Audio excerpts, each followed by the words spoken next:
Today I have the privilege to interview a close and dear friend, Mr. Albert Orturno.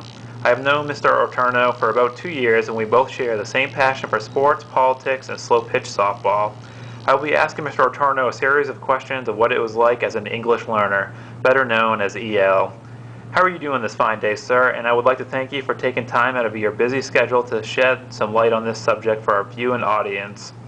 Could you give us a brief background on your history in school and in life?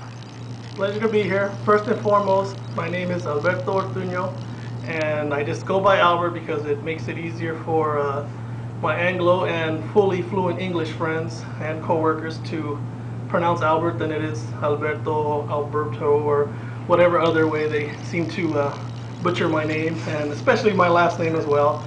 So just in response to your first question, I went to the Dallas Independent School District till about 6th grade, and then we moved to Phoenix and about halfway through 6th grade. My parents are from Mexico, from a southern state of Mexico named Michoacan, so my dad speaks very limited English while my mother speaks none at all. My father has about a 6th grade education.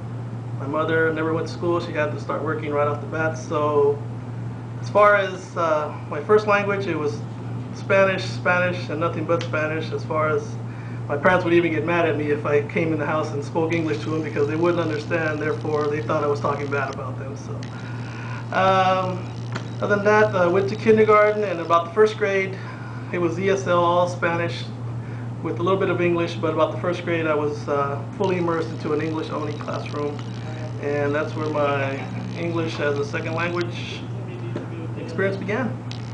Could you describe some of the emotions that you face on a daily basis as an EL? Yeah, it's just more of a frustration because of the fact that, like I mentioned, none of my parents spoke English. Therefore, when I had questions about if I was pronouncing something right, if I was using something in the proper context, I didn't have them to go to see if I was doing it right or wrong. Therefore, when I would use the verbiage in the wrong way in the classroom, I would I wouldn't have to be corrected in front of others, which would kind of, in other classmates, which would sometimes be a little bit embarrassing, but I guess it helped me learn the proper stuff, eventually. As a student, what are some of the most difficult obstacles you faced as a student? As a student in the ESL programs, like I mentioned previously, it was the no assistance at home from parents as far as helping with learning English words and how to use them properly. So, we have me. Oh, man.